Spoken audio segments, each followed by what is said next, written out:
Hey everybody, here's a first look at the art journal page we're making using some of the supplies from the Mixed Media Inspired subscription. I'm working in my large dilutions art journal on a gessoed page, and I'm applying dilutions paint with a baby wipe over the entire background. You can see the areas where I missed gesso. The paint is soaking in differently than it is over the gesso, which is creating a really interesting effect. I'm also applying more dilutions paints, once again with a baby wipe, onto a sheet of mixed media cardstock that I actually tore out of the journal. And I'm going to apply it over the entire page and then allow it to dry before I run it through my Sizzix Big Shot machine and several different sets of Sizzix Thinlits dies. The names of these dies and the paints and all the other products that I'm using in this video are listed in the description below, so check that out for more information. So I'm going to begin folding along the lines of this envelope that I created with Tim Holtz worn wallpaper. And as I'm gluing this, I'm taking care to only put the dilutions glue stick along the edges of the envelope so that I'll be able to tuck things inside the envelope.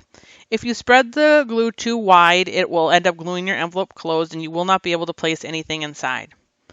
I'm then making marks with Finnabar liquid acrylics and a trace making tool that I found in the sewing section at my local store. And this is meant for tracing patterns, but I'm using it as a mark making tool. And I'm just going to continue adding these stitch lines along the edges of the envelope and also at the top flap of the envelope.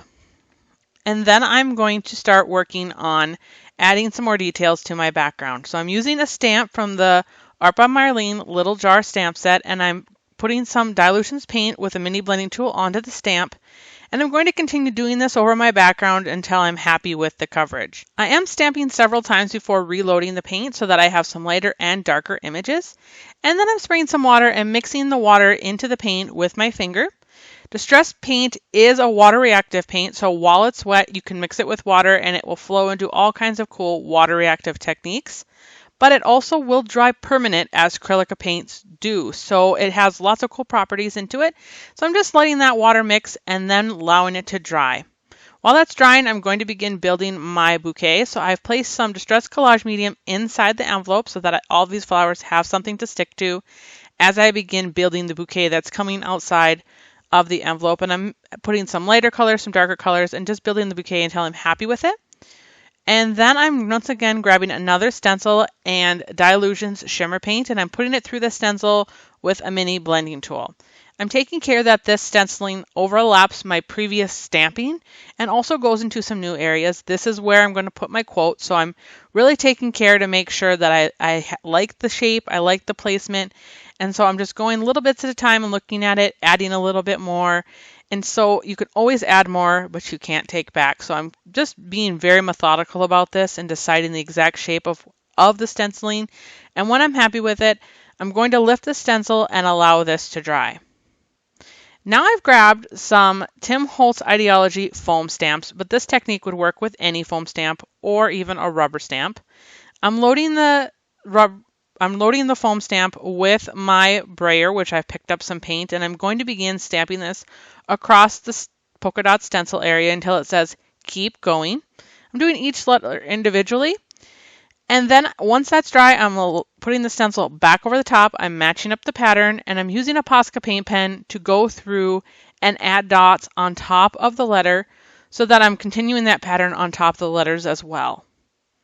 Once that's done, I'm once again grabbing my envelope with all of my flowers inside. I'm putting some Distress Collage Medium on the back with my finger.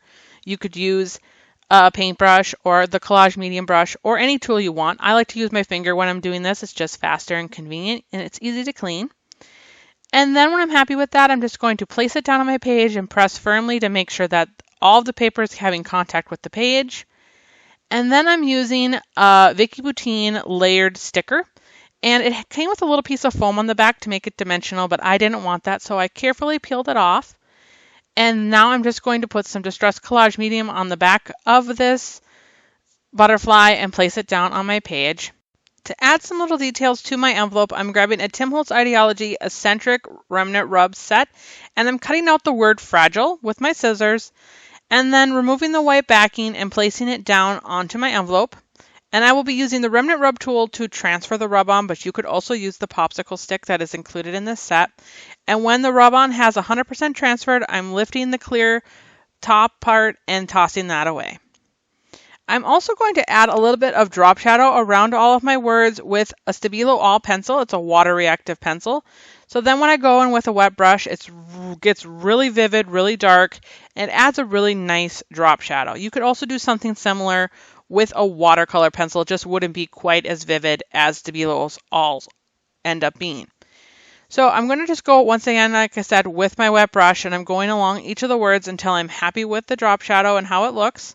I continue to dip my paintbrush into the water, and then with that, my page is complete. Thank you so much for watching. I hope you were inspired and got ideas to use in your own art journals. I'd love to see what you're working on, so take a picture and post it using hashtag ArtJournalJunction. If you enjoyed this video, please give it a thumbs up and also hit that subscribe button so YouTube knows you want to see more mixed media and art journaling videos in the future.